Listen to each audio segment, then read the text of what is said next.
Hello friends, मेरा नाम है रोहित चड़ार और आप सभी का स्वागत है हमारे इस चैनल पे। तो चलिए स्टार्ट करते हैं आज की कंट्रोवर्स मैथ स्ट्रेटजी वीडियो। आप सभी लंबे समय से इस वीडियो की डिमांड कर रहे थे, बट क्या हुआ कि मैं काफ़ी टीचर से मिलने गया था दिल्ली एंड जयपुर, और अभी 2 दिन पहले मैं आया हूँ और इधर मेरी थोड़ी सी तबीयत खराब थी तो वीडियो नहीं बना पाया, but now I am making it. चलिए स्टार्ट करते हैं। ये रहे नोट्स मेरे जो मैं बना लेता हूँ आपको, ताकि मैं अच्छे से आपको ये बता सकूं कि मैंने क्या फॉलो किया है और उनमें से बेस्ट क्या है। तो चलिए स्टार्ट करते हैं। फर्स्ट क्वेश्चन है कि मैंने अपनी तैयारी कैसे की। तो इसका आंसर है कि जैसी मैंने तैयारी की है बस सभी पर अप्लाई नहीं करती है। किसी को और किसी टीचर का समझ आता है, किसी को और दूसरे का। तो आपको टॉपर्स को फॉलो नहीं करना है, आपको जिस टीचर से समझ आए उनको देखना है। बट एक बात खास के ध्यान रखना है कि जो टीचर आपके कोर्स करवा रहे हैं वह मैथ्स का कोर्स आपका 8 से 10 मंथ में कंप्लीट हो जाए, और ऐसा नहीं हो कि उसमें एक हजार घंटे की क्लासेस हैं। मेरे हिसाब से लगभग 200 आवर्स में मैथ्स आराम से कंप्लीट करवाई जा सकती है, और ये मतलब 150 से 200 आवर्स एक कोर्स की जो टाइम लिमिट है वह हो सकता है और आसानी से करवाई जा सकती है। इसके साथ साथ एक और चीज ध्यान रखना है कि कोर्स में आपके टीचर जो आपको पढ़ा रहे हैं वो एक तो बेसिक मेथड करवाए, इसके साथ ही एग्जाम में क्वेश्चंस को किस तरह से टैकल करना है ये भी आपको कोर्स में अच्छी तरह से बताएं। सेकंड है नोट्स बनाएं या नहीं। तो जो लोग मैथ्स बैकग्राउंड से नहीं है उनके लिए प्रॉपर नोट्स बनाना बहुत ही जरूरी है। बाकी जो मैथ्स बैकग्राउंड से है वो इंपोर्टेंट फॉर्मूले या फिर ऐसे कॉन्सेप्ट जो उनको समझ में नहीं आते हैं पहली बार में, तो उन सब चीज के लिए एक अलग से कॉपी बना सकते हैं, और बाकी एक अलग से रफ कॉपी बनाइए जिसमें आप रोज 50 या 100 या जितने भी आप कर सकते हैं उतने डेली क्वेश्चन प्रैक्टिस कीजिए। उससे आपके कॉन्सेप्ट बहुत मजबूत होंगे। नेक्स्ट क्वेश्चन है कि प्रिपरेशन करने के लिए मैथ्स बैकग्राउंड होना जरूरी है। तो ऐसा कुछ भी नहीं है, या थोड़ी बहुत कैलकुलेशन वगैरह स्कूल्स में सिखाई जाती हैं, चाहे आप मैथ्स से पढ़ें या आर्ट्स में। बाकी आपको लैंग्वेज की एक अच्छी समझ होना चाहिए जिससे आप क्वेश्चन की फ्रेमिंग को समझ सकें कि क्वेश्चन में क्या पूछा जा रहा है और किस तरह से आपको हल करना है। तो ऐसा कोई जरूरी नहीं कि आप मैथ्स बैकग्राउंड से हो तभी आप इस एग्जाम को क्रैक कर सकते हैं। हाँ, ऐसा है कि आर्ट्स वालों को थोड़ी ज्यादा मेहनत की जरूरत पड़ेगी, बट हाँ वो भी आसानी से 1 या 2 साल लगा सकते हैं और अच्छा स्कोर पा सकते हैं मैथ्स में। नेक्स्ट क्वेश्चन है कैलकुलेशन स्पीड फास्ट कैसे करें। तो इसके लिए मैंने 4 चीजें लिख रखी हैं, इनमें से आपको सिर्फ एक फॉलो करना है। ऐसा नहीं करना है कि चारों के पीछे भागे। फर्स्ट इज आप कोई भी कैलकुलेशन ऐप डाउनलोड कर लीजिए, उसमें क्वेश्चन रहते हैं जिसमें आपको मन में सोच के आंसर करने पड़ते हैं। सेकंड इज डेली खुद से प्रैक्टिस करें, खुद से लिखकर मल्टीप्लीकेशन, डिवीजन, एडिशन, सब्ट्रैक्शन या फिर सिंप्लीफिकेशन के क्वेश्चन इससे प्रैक्टिस कर सकते हैं। या फिर ऐसा है कि आप चैट जीपीटी को जो एआई आ गया है आजकल उसको बोल सकते हैं कि मुझे 20 कैलकुलेशन वाले क्वेश्चन दे दो, तो वो आपको दे देगा, आप उनको सॉल्व करिए और फिर उससे आंसर भी चेक कर सकते हैं। Next is the viral math show, जो कि नवनीत सर, खैर वो चलता बैंकिंग के लिए है, लेकिन आप उसको 1 मंथ फॉलो करके देखिए, आपकी कैलकुलेशन में काफी ज्यादा इंप्रूवमेंट होगा। नेक्स्ट क्वेश्चन इज क्या 40 तक टेबल याद करना जरूरी है।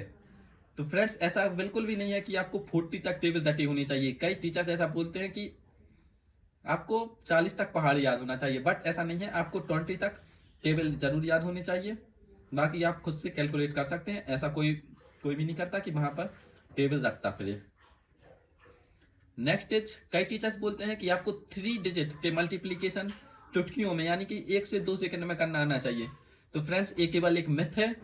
तो ऐसा कुछ भी नहीं कि आप वहां एग्जाम टाइम में चुटकियों में आंसर निकालें, बल्कि वहां आप प्रॉपर अपने जो ट्रेडिशनल मेथड है उसी से सॉल्व करते हैं और वही बेस्ट है। तो ऐसे कोई ट्रिक्स वगैरह की वीडियो बिल्कुल भी फॉलो ना करें, उसमें आपका टाइम ही बर्बाद होगा। बाकी आप एग्जाम में बेसिक मेथड से ही करें।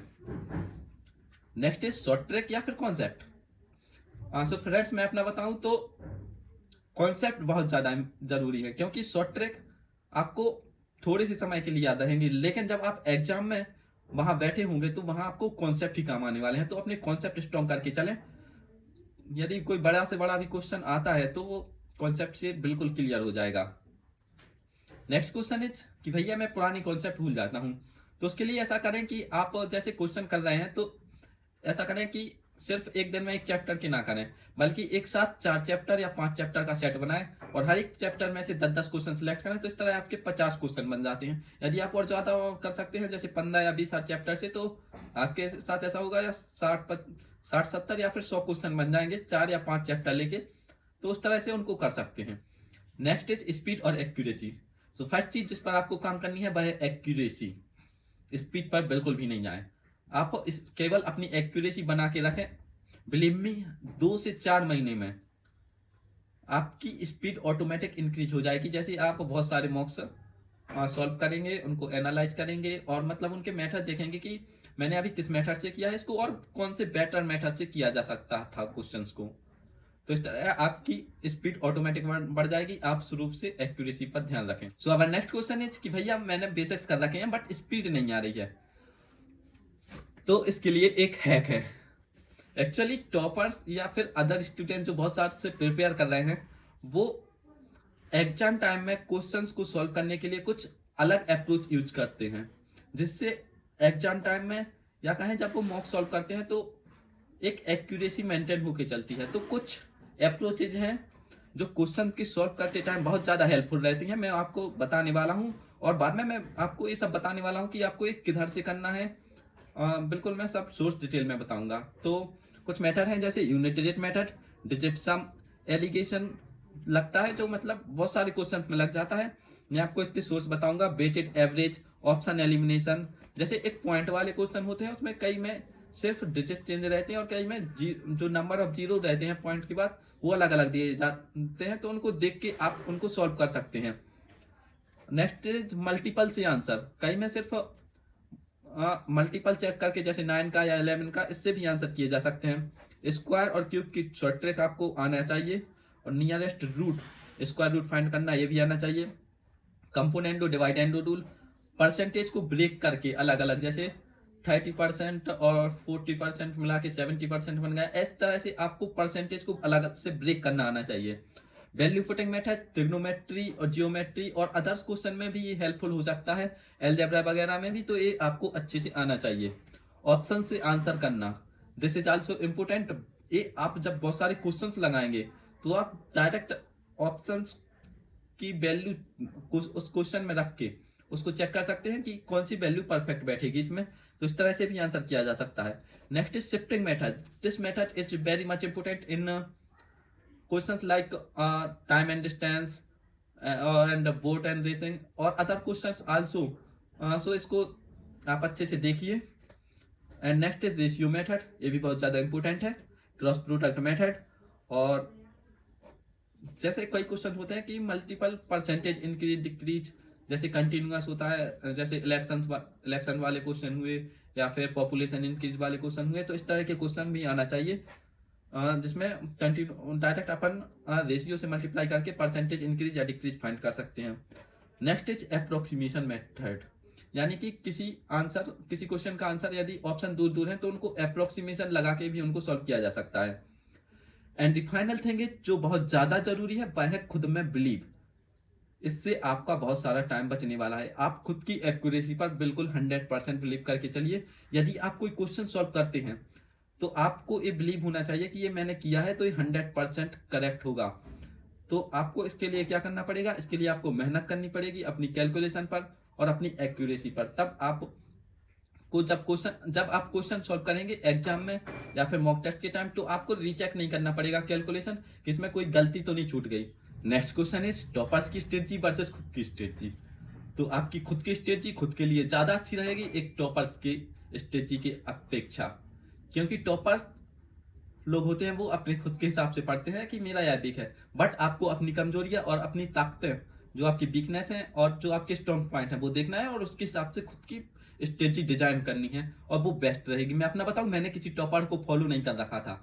मैं खुद अपने पॉइंट चेक करता था कि मैं इसमें वीक हूं, तो उसकी वीडियो वगैरह देखा करता था और उस पॉइंट पर खुद मेहनत किया करता था। तो आपको खुद की स्ट्रेटजी बनानी है अपने हिसाब से। बाकी आप टॉपर्स की देख सकते हैं, जैसे कि यदि कोई सोर्स आपको मिल रहे हैं अच्छे तो उसके लिए आप जरूर देख सकते हैं, बट आपको खुद की वीकनेसेस के ऊपर खुद काम करना है।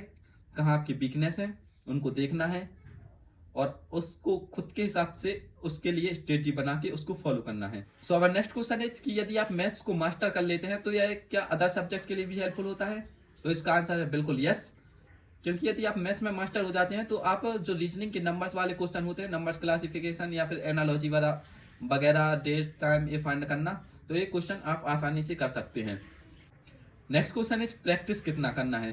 तो आपको प्रैक्टिस इस लेवल पर करना है कि जब आप क्वेश्चन सॉल्व करें मॉक में या फिर मेन टेस्ट में, तो आप क्वेश्चन पढ़ के आपको ये सोचना नहीं पड़े कि इसको किस तरह से करें। डायरेक्ट आपके मन में, आपके माइंड में ये मेथड क्लिक हो जाए कि हमको इस मेथड से करना है। वहां आपको सोचने में टाइम बर्बाद ना करना पड़े। इस लेवल पर आपकी प्रैक्टिस होनी चाहिए। अब next question is how to avoid silly mistakes in main exam? तो इसका सीधा आंसर है कि आपको घर पे अधिक से अधिक मॉक टेस्ट प्रैक्टिस करना है, जिससे उन मॉक टेस्ट में जो भी आपकी गलतियां हो रही हैं उनको आप पहचान सकें। उसके लिए क्या करना है, एक अलग से छोटी सी नोटबुक बनानी है, उसमें अपनी गलतियों को लिखना है और वीकली उन गलतियों को सुधार करने की कोशिश करना है। और जब एग्जाम आता है आपके पास तो उनको डेली रिवाइज करते रहिए, जिससे मैंने एग्जाम में उस टाइप के क्वेश्चन आए तो आपको ये याद रहे कि मैंने इस क्वेश्चन में इस टाइप की मिस्टेक की थी और जो मिस्टेक पहले हो चुकी है वो मैंने एग्जाम में रिपीट ना हो। नेक्स्ट क्वेश्चन इज कि क्या एग्जाम में सभी क्वेश्चंस अटेम्प्ट करना जरूरी है?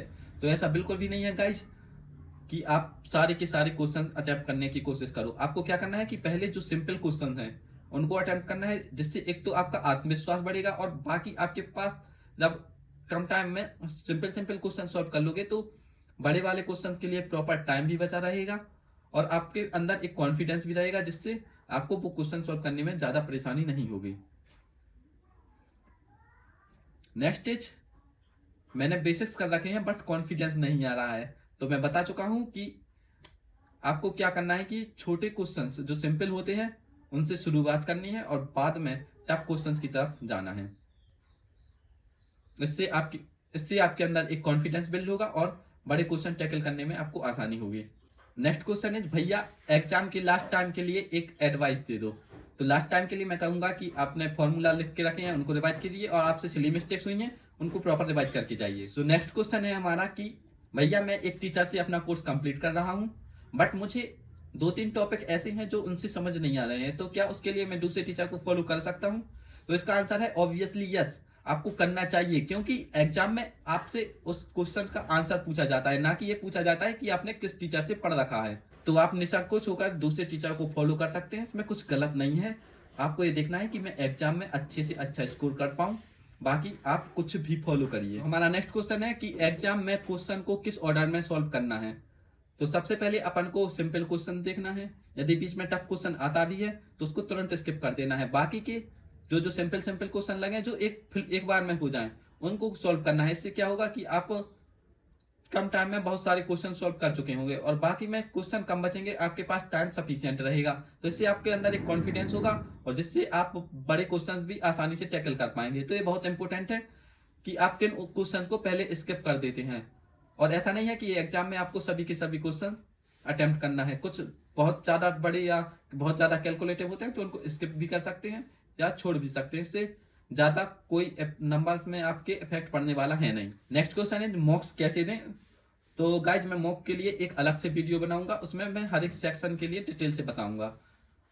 और चलते हैं आगे रिसोर्सेज के बारे में। यूट्यूब पर क्या फ्री रिसोर्सेज अवेलेबल हैं जिससे मैथ्स की तैयारी की जा सकती है, सिलेक्शन लिया जा सकता है, उसके साथ साथ ऑल इंडिया रैंक फर्स्ट भी स्कोर की जा सकती है। तो चलिए स्टार्ट करें। ओके, सो भैया आपने किस किस टीचर से पढ़ रखा है? तो भैया मैं तो बहुत सारे टीचर से पढ़ चुका हूँ, बट मैं जो इस वीडियो में बताऊंगा वो आपको द बेस्ट टीचर होंगे और जो कंटेंट होगा बाय द बेस्ट होगा यूट्यूब का, और वो भी बिल्कुल फ्री। विश्वास नहीं हो तो मतलब मैं आपको लिंक्स वगैरह सब इसकी प्रोवाइड करने वाला हूँ इस वीडियो के डिस्क्रिप्शन में भी, और अपना टेलीग्राम चैनल है वहां पे भी। इस कंटेंट के बारे में आप मुझको कुछ बोलो पहले, उससे पहले एक बार चेक जरूर कर लेना कि कंटेंट की क्या क्वालिटी है। बहुत सारी क्वांटिटी अवेलेबल है आजकल यूट्यूब पर, उसमें से द बेस्ट सिलेक्ट किया हूं, और एक बार आप कंटेंट चेक करके देखना, उसके बाद मुझको कुछ बोलना, ठीक है? तो स्टार्ट करें। सबसे पहली बात आती है अर्थमेटिक की। तो मैं 2 प्लेलिस्ट देने वाला हूं, एक अभिनय सर की और एक अभिषेक ओझा सर की। अभिनय सर की है A to Z बैच और अभिषेक ओझा सर का है एक 45 आवर्स का बैच। इन दोनों में से आपको जो बेस्ट लगे, जिसका आपको समझ में आए, खुद सिलेक्ट कर लीजिएगा। दोनों द बेस्ट हैं यूट्यूब पर और फ्री अवेलेबल है। मैं कोई पेड, किसी के पेड बैच का बिल्कुल भी प्रमोशन करने वाला नहीं हूँ, सब कुछ फ्री बताने वाला हूँ। सेकेंड थिंग जो सबको करना है और जो एग्जाम के लिए और जो क्वेश्चंस को फास्ट सॉल्व करने के लिए बहुत जरूरी है, यदि आप पहले किसी भी टीचर से पढ़ चुके हैं तो जो आपको फॉलो करना है bye head 30 day calculation series जो अभिषेक ओझा सर ने डाल रखी है, मैं लिंक प्रोवाइड करवा दूंगा। And second is mission inspector की प्लेलिस्ट, जिसमें जो एसएससी के फिक्स टाइप है मैथ्स के क्वेश्चन के, उनको उन्होंने बहुत ही शॉर्ट मेथड से करवा रखा है और जो बहुत इंपॉर्टेंट भी हो जाता है आजकल के लिए, क्योंकि एसएससी अपने पैटर्न पर स्टिक है, तो ये जरूर से करना है। Next is advance math. Advance math के लिए मैं प्लेलिस्ट शेयर कर दूंगा, वो अभिषेक राय सर की है, मैथ्स मानिया की। मैथ्स मानिया उनका चैनल है, एक बार चेक करना आप ये सब, फिर मुझको कुछ बोलना।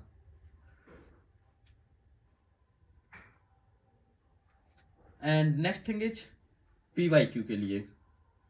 तो पीवाईक्यू की प्रैक्टिस के लिए यूट्यूब पर मैं 3 चीजें बताने वाला हूं, इनमें से आप किसी एक को फॉलो कर सकते हैं। First one is Abhishek Rai sir. Abhishek Rai sir यानी मैथ्स मानिया वाले, उन्होंने पीवाईक्यू प्रैक्टिस करवा रखे हैं, मैं प्लेलिस्ट की लिंक शेयर कर दूंगा। Next is Anurag Sharma sir. Anurag Sharma sir ने अभी लास्ट मेंस हुआ था, उसके लिए 48 प्रैक्टिस सेट और एक्सपेक्टेड सेट करवाए थे, वो भी द बेस्ट है। इसके बाद अभिषेक ओझा सर ने अभी एक स्टार्ट की है प्लेलिस्ट पीवाईक्यू की सीरीज, अभी उनकी 2-3 लेक्चर्स हुए हैं, वो भी बहुत अच्छा पढ़ा रहे हैं। इन तीनों में से किसी एक को फॉलो कर लीजिएगा, यदि 2 को फॉलो कर सकते हैं तो ऑब्वियसली करिएगा, आपके लिए और अच्छा रहेगा। और हाँ, मेंस के लिए प्रोबेबिलिटी, इसके लिए अभिषेक ओझा सर ने एक लेक्चर ले रखा है जो बहुत अच्छा है। मतलब मैं कई लेक्चर लिया था, बट उन्होंने जो क्वेश्चन के टाइप करवा रखे हैं वो अभी पहली बार इस मेंस में पूछे गए हैं, तो वो बहुत अच्छा कंटेंट है उसका, प्लीज चेक कर लेना एक बार जरूर। नेक्स्ट इज स्टेटिस्टिक्स, सही है, स्टेटिस्टिक्स। तो ये अभिषेक राय सर ने मैथ्स मानिया वाले हैं, उन्होंने एक बहुत अच्छी एक लॉन्ग वीडियो डाल रखी है, वो बहुत शानदार है। मतलब उसमें क्वेश्चन को ऑप्शन से देख के टिक करना सिखाया गया है कि आपको उसमें ज्यादा फॉर्मूले वगैरह रटने की ज्यादा कुछ जरूरत पड़ेगी नहीं, तो उससे आप एक कर सकते हैं। और बाकी जो एक कंटेंट बताया है मैंने, वो यूट्यूब पर अवेलेबल द बेस्ट कंटेंट है जो मुझे अभी तक पता चला है। एक बार मुझको कुछ बोलें आप लोग, उससे पहले कंटेंट जरूर चेक कर लेना। मतलब ऐसा होता है कि बच्चे बड़े बड़े नाम के पीछे भागते हैं, बट ये जरूरी नहीं है कि जो थंबनेल पर दिख रहा है उसके पीछे क्वालिटी हो। कई बार ऐसा होता है कोई टीचर्स, छोटे टीचर्स हैं, उनके पास कंटेंट बहुत शानदार रहता है, बट हमारे यहाँ ऐसा हो चुका है कि लोग परंपराओं में बिलीव करने लगे हैं। मैं ये नहीं बोल रहा कि ये सब गलत है, बट हमें सबसे ज्यादा जरूरी चीज है कि हमें पता होना चाहिए कि क्या सही है, क्या गलत, क्या हमारे लिए अच्छी चीजें हैं, क्या हमारे लिए बुरी चीजें, तो इसका फैसला हमें खुद करना पड़ता है। एक बार ये सब कंटेंट मैं बताया हूँ, एक बार चेक जरूर करना, उसके बाद मुझको रिव्यू वगैरह देना। और बाकी कोई सजेशन हो तो रुको 1 मिनट, अभी एक चीज रह गया है, बुक। पीवाईक्यू की कौन सी बुक फॉलो करें? वैसे तो हजारों बुक्स अवेलेबल है मार्केट में, बट जो द बेस्ट बुक अवेलेबल है वह है किरण पब्लिकेशन की बुक। तो क्या क्वालिटीज हैं जो इसको बेस्ट बनाती हैं? फर्स्ट इज, इसमें एक प्रॉपर एनालिसिस दिया है पीवाईक्यू क्वेश्चन का कि किस चैप्टर से कितने % क्वेश्चन पूछे जा रहे हैं। नेक्स्ट इज, इसमें एक तो चैप्टर वाइज क्वेश्चन दिए हैं और साथ साथ चैप्टर वाइज के साथ ही इसमें टाइप वाइज क्वेश्चन भी अरेंज है, यानी कि जैसे परसेंटेज का दिया तो इस परसेंटेज चैप्टर से अलग अलग कितने टाइप के क्वेश्चन फ्रेम हो सकते हैं उनको अलग अलग करके दिया हुआ है, जिससे पैटर्न समझने में स्टूडेंट्स को और ज्यादा आसानी होती है। नेक्स्ट इज इसमें सॉल्यूशंस बहुत अच्छे दिए हैं, यानी कि एक तो आपको बेसिक सॉल्यूशन मिलेगा और इसके साथ ही एक एडवांस, यानी कि जो आप वहां एग्जाम टाइम में कम टाइम में सॉल्व कर पाए, इस टाइप का सॉल्यूशन उन्होंने पीछे दे रखा है आंसर्स के साथ। तो इक्वालिटीज हैं जो इस बुक को द बेस्ट बनाती हैं। तो यदि आप यह बुक परचेज करना चाहते हैं तो एक ऐप है स्मार्ट बुक, मैं आपको लिंक दे दूंगा इस वीडियो के डिस्क्रिप्शन में और अपने टेलीग्राम चैनल पर भी। यदि आप उससे परचेज करते हैं तो एक तो ये आपको फ्लिपकार्ट अमेजन इससे डिस्काउंटेड प्राइस में मिलने वाली है। इसके साथ ही आपको एक क्यूआर कोड मिलेगा जिससे इस बुक के वीडियो क्वेश्चंस के वीडियो सॉल्यूशन भी आपको अवेलेबल हो जाएंगे। तो गाइज, इस सेशन में मैंने आपके सभी क्वेश्चंस को रिप्लाई करने की कोशिश की। इसके साथ ही मैंने YouTube पर अवेलेबल फ्री रिसोर्सेज के बारे में बताया और उन सब की लिंक्स वगैरह आपको इस वीडियो के डिस्क्रिप्शन में, साथ ही हमारे जो टेलीग्राम चैनल है वहां पे मिल जाएगी। इसके साथ ही जो मैंने बुक का बताया आपको, उसकी लिंक भी आपको इस चैनल के डिस्क्रिप्शन में और हमारे टेलीग्राम चैनल पर मिल जाएगी। सो बाकी अदर वीडियोस के लिए हमसे जुड़े रहिएगा और बाकी आपकी प्रिपरेशन के लिए ऑल दी बेस्ट। मिलते हैं अगले सेशन में। So finally keep smiling, keep studying. Thank you.